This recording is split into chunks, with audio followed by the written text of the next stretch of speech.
आप यमराज जी हैं, मृत्यु के देवता? हाँ हनुमान, मैं यमराज ही हूँ। प्रणाम।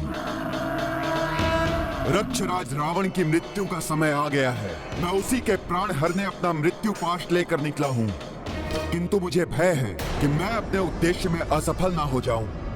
रावण का मृत्यु बाण उसी के अधिकार में है, जिसे उसने अपने भवन में कहीं छुपा कर रखा है। और जब तक वो मृत्यु बाण किसी भी प्रकार से प्रभु श्री राम के हाथ में ना आ जाए, तब तक रावण की मृत्यु असंभव है। हाँ हनुमान, यदि वो मृत्यु बाण ना मिले तो मैं यमराज होकर भी अपना धर्म और कर्तव्य पालन में विफल हो जाऊंगा। किंतु हनुमान, तुम तो बल, बुद्धि एवं युक्ति में अतुलित हो, संकट मोचन हो संसार के।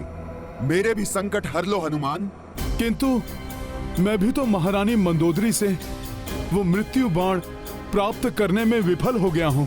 हनुमान, विफलता का अर्थ पराजय मानकर बैठ जाना नहीं होता। सफलता प्रयास करके ही प्राप्त होती है।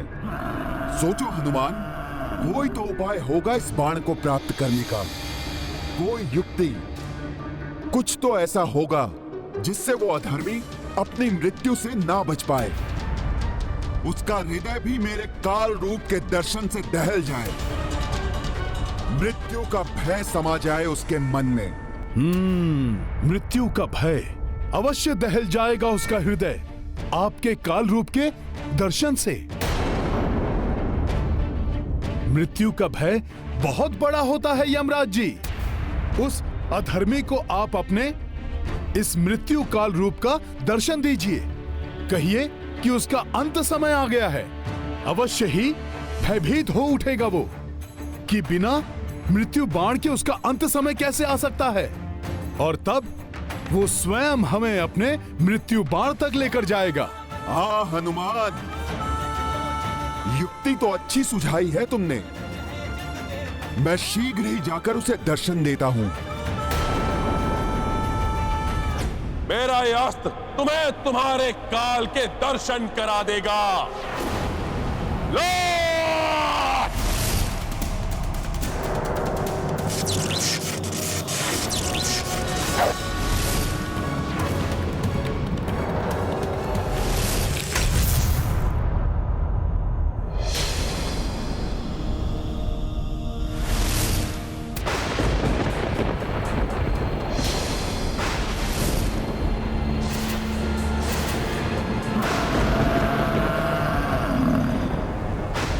अकस्मात ही क्या होने लगा।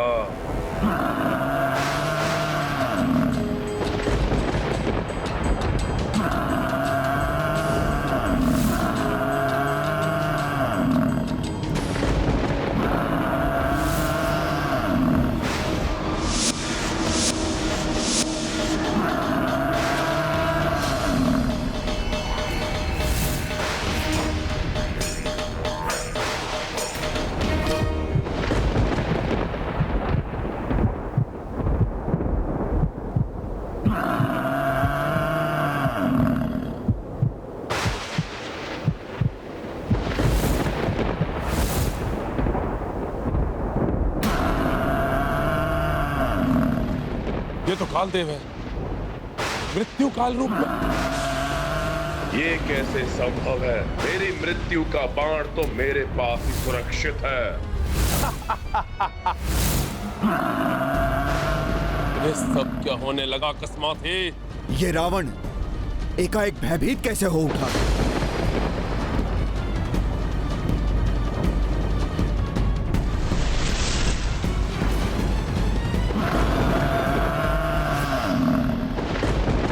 यमराज, तुम मुझे स्पर्श भी नहीं कर सकते, क्योंकि मेरी मृत्यु का बाण मेरे पास ही सुरक्षित है।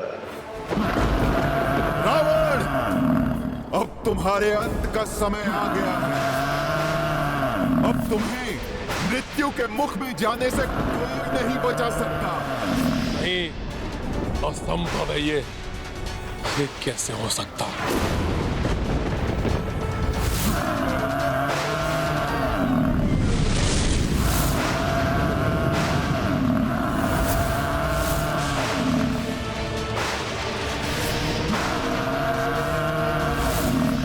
यमराज तो लंका के राजभवन की ओर बढ़ गए हैं।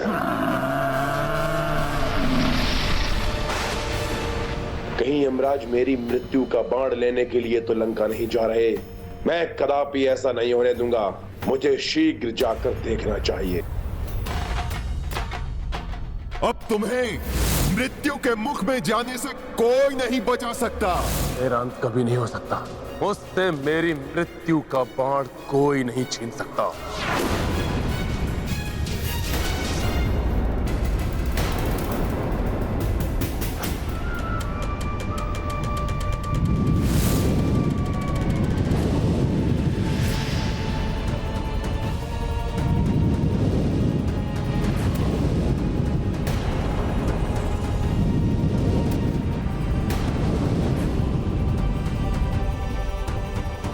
भले ही रावण बारंबार जीवित होता रहे, किंतु मेरे प्रहार नहीं रुकेंगे।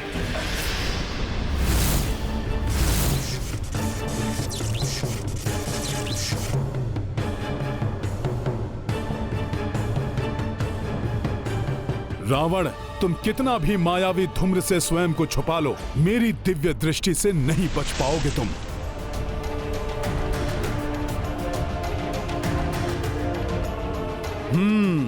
तो इस धूम्र के पीछे छुपकर ये राक्षस अपनी माया से दो रूप बना रहा है, जिससे कि एक रूप यहां युद्ध करता रहे और दूसरा रूप मृत्यु बाण तक जा सके। तो मेरी युक्ति में तुम फंस ही गए रावण।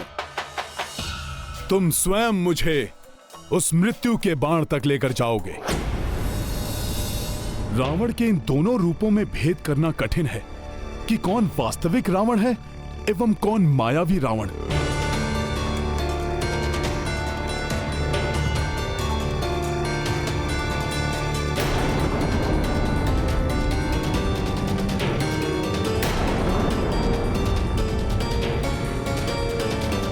रावण, बहुत चतुर समझते हो ना स्वयं को, किंतु मैं तुम्हारा पीछा नहीं छोड़ूंगा।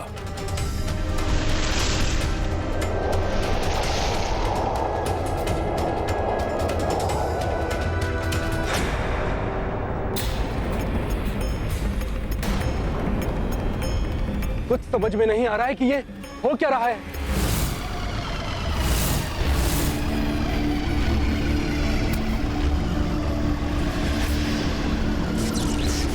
क्या देख रहे हो वनवासी? बहुत प्रहार कर लिए तुमने, अब मेरा भी प्रहार देखो।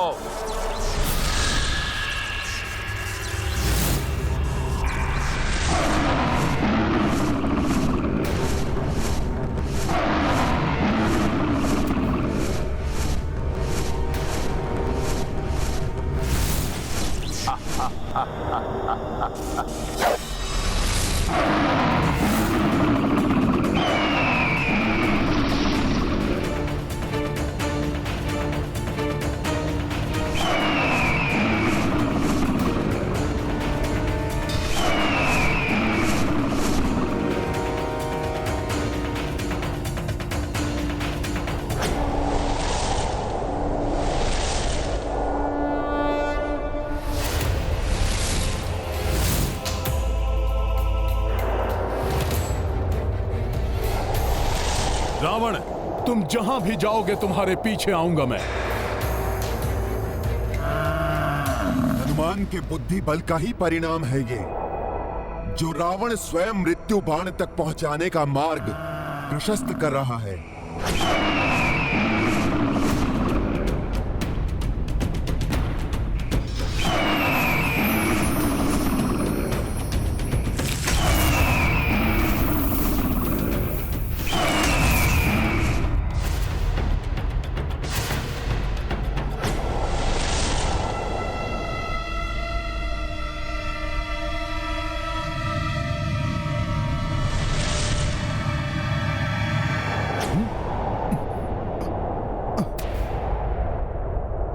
ये क्या?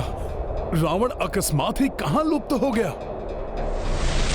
अब मृत्यु बाण के इतने निकट आकर भी कहीं सारा किया हुआ व्यर्थ ना हो जाए।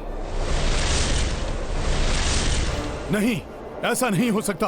रावण को मुझे शीघ्र ही ढूंढना होगा।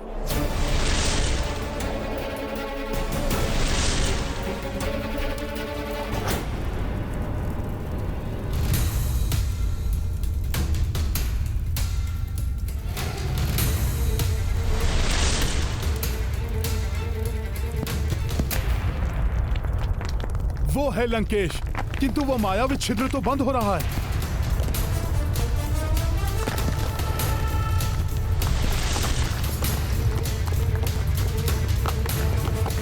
उस छिद्र के बंद होने के पूर्व ही मुझे उसके पार जाना होगा। लाए प्रयोग कपि चतुराई, जामह लंकेशा उलझाई। मृत्यु बाण प्राप्ति के लाए, अंजनी नंदन युक्ति लगाए। रावण मार्ग स्वयं की प्रशस्ता, हनुमत आगे कोसि विवशता। बजरंगी जब बुद्धि लड़ाई, दुर्गम काज सुगम हो भाई। रावण, तुम हनुमान को अपने मृत्यु बाण तक ले ही आए। मेरे मृत्यु बाण तक मेरे अतिरिक्त कोई अन्य पहुंच ही नहीं सकता। यही होगा मेरा मृत्यु बाण।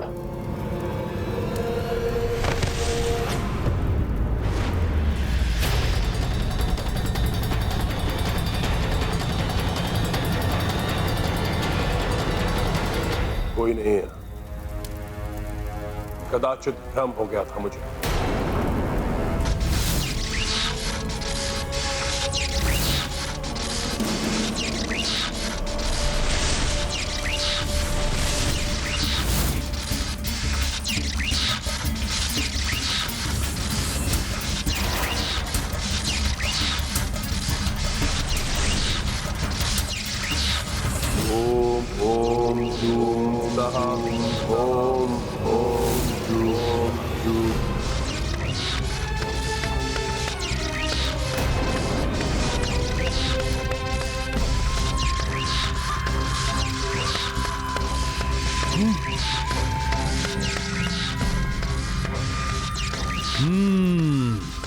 तो ये है रावण की मृत्यु का बाण।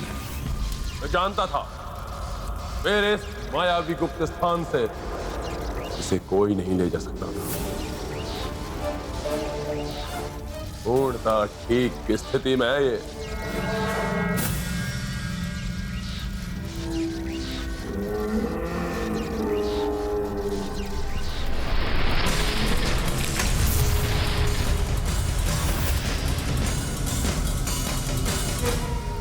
अब जाकर उस वनवासी को समाप्त करता हूं। बहुत अस्त्र चला लिया उसने।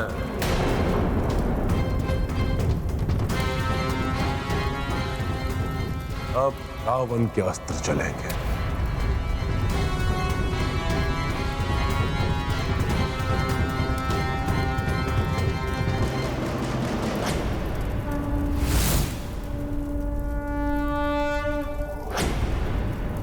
रावण, अब सुरक्षित नहीं रहेगा तुम्हारा यह मृत्यु बाण, और ना ही तुम सुरक्षित रह पाओगे। जय श्री राम।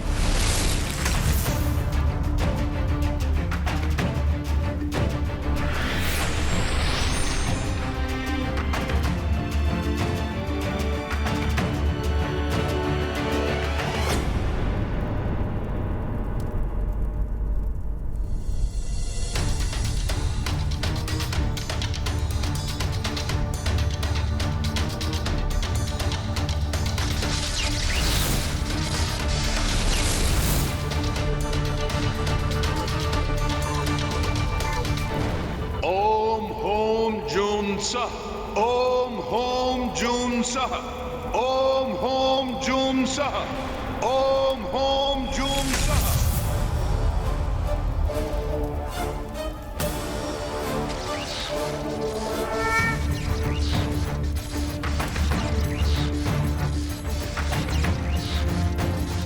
अब इसे लेकर मैं शीघ्र ही मेरे प्रभु के पास जाऊंगा।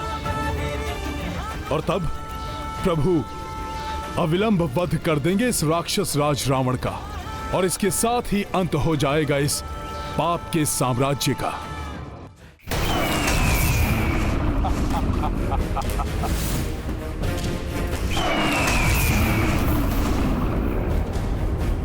रावण का ये मायावी पशु बड़ा ही भयंकर प्रतीत हो रहा है, किंतु विजय प्रभु के अस्त्र से निर्मित पशु की ही होगी, क्योंकि अधर्म कितना भी भयानक और बलशाली क्यों न हो, विजय सदैव धर्म की ही होती है।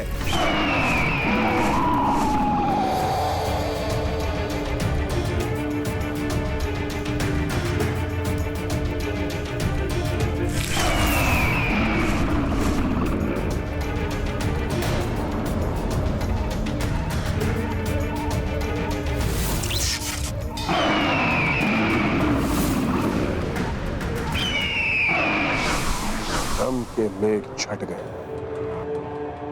अब दिखाता हूं तुम्हें वनवासी कि रावण है क्या। मुझे शीघ्र ही अपना कार्य संपन्न करके यहाँ से निकलना होगा। ये क्या कर रहे हो हनुमान? क्या कर रहे हो हनुमान? क्या कर रहे हो?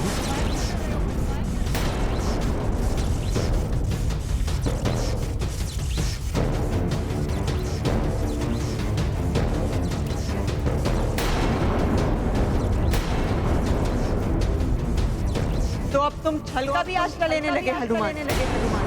धर्म की दुहाई देने वाला हनुमान अब चोर कंध पे उतर आया है। क्या ये अधर्म नहीं है? अधर्म नहीं है।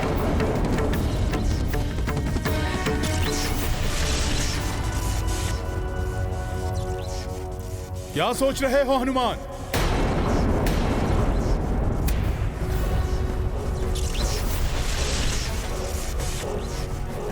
जो तुम कर रहे हो वो उचित है क्या?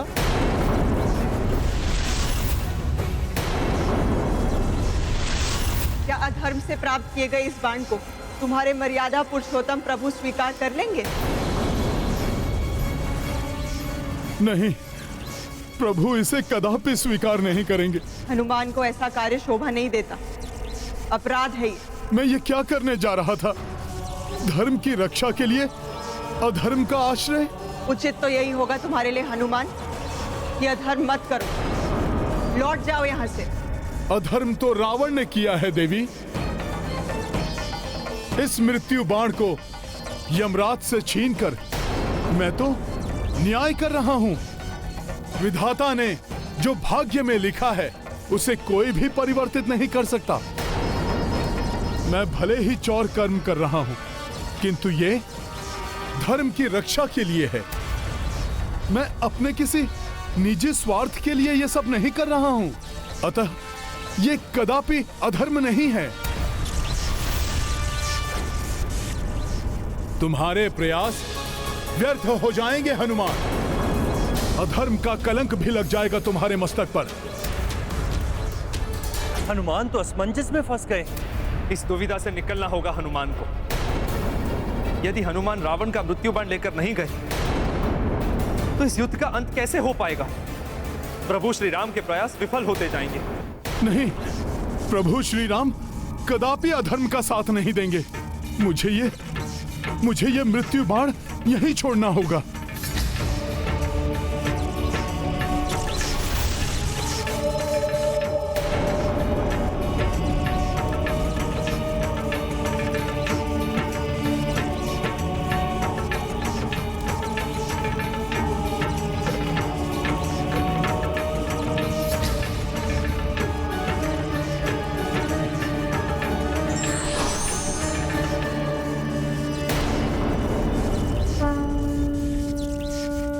यमराज जी, आपके इस निर्मल धर्मराज रूप के दर्शन पाकर मैं धन्य हो गया। मेरा प्रणाम स्वीकार करें।